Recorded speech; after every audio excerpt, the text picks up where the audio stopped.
या कुन्देन्दु तुषारहार धवला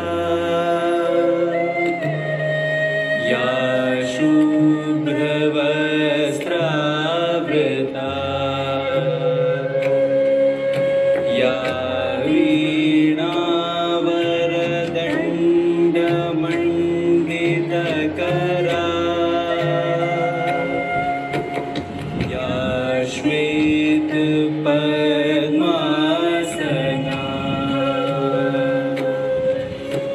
या ब्रह्माच्युत शंकर प्रभृतिर्देवे सदा वन्दिता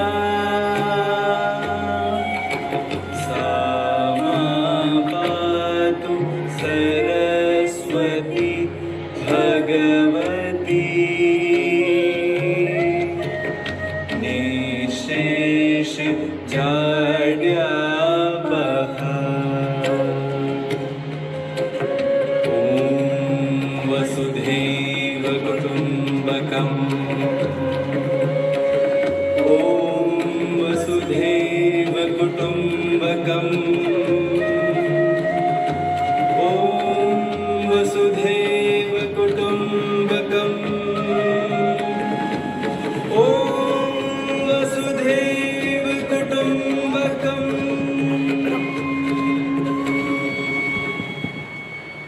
पूर्वक्रम समाप्त हुआ। चलो अब जो बुद्धि सीखा है उसका अभ्यास करो। यह नवीन प्रयोग है, इसमें तनिक भी चूक नहीं होनी चाहिए।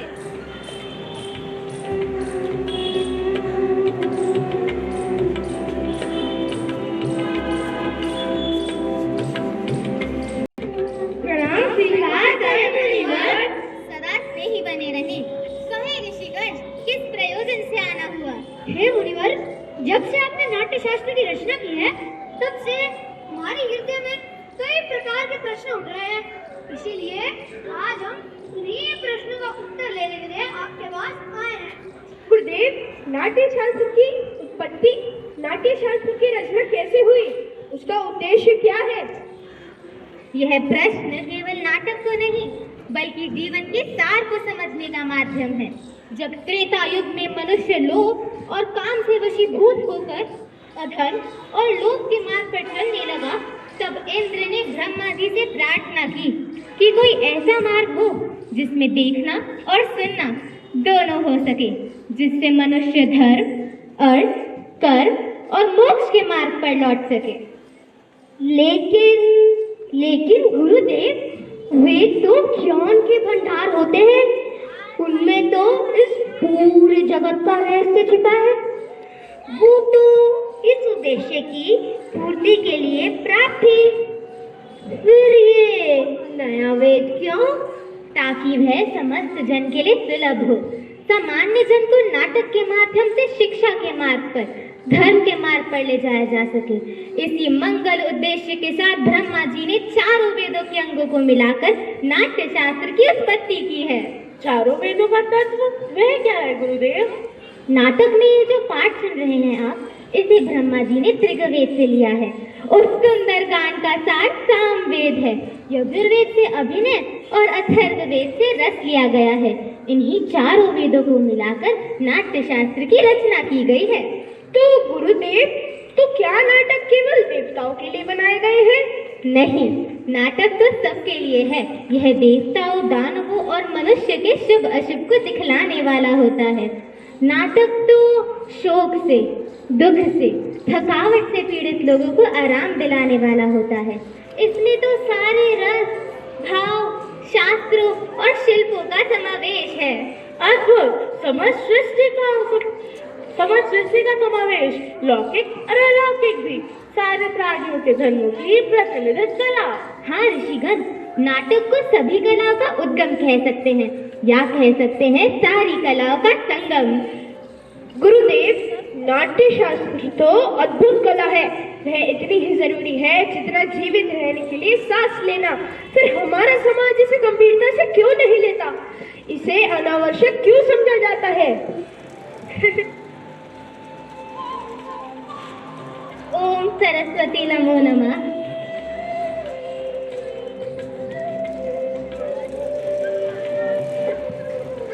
हम तो कलाकार हैं, नीति नियंता नहीं। कला कर्म करना हमारा धर्म है। हमारे विषय में, हमारी शिक्षा के विषय में तो नीति नियंताओं को विचार करना होगा। रंगमंच जाति, धर्म और भौगोलिक सीमाओं से परे जाकर समग्रता में मानवीयता की बात करता है। रंगमंच आज भी समाज में विषम परिस्थितियों को दूर कर समानता का भाव लेकर आता है। यह भाव निसंदेह धरती को स्वर्ग बना सकता है। मुनिवर, कलाहीन समाज तो पशुओं का समाज होता है। इसी आशा और उपेक्षा के साथ कि समाज कलाकारों को वह स्थान दे जिसके वह अधिकारी हैं, मैंने नाट्य शास्त्र को पंचम वेद कहकर पुकारा है। पंचम वेद! समस्त वेदों का ज्ञान।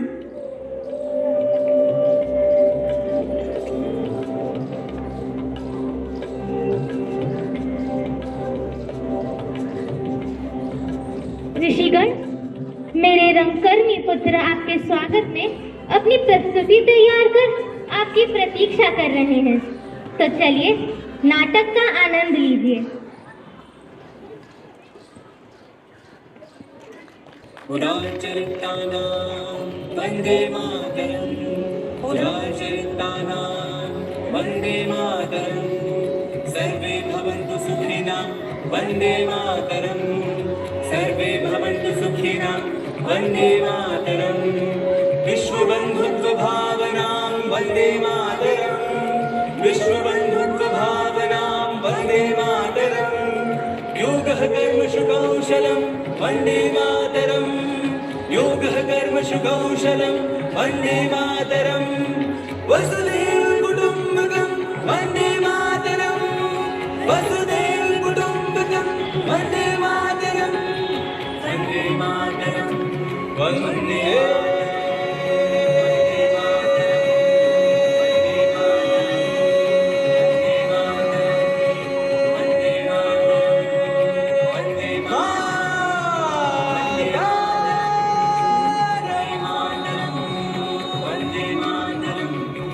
Vande Mataram, Vande Mataram.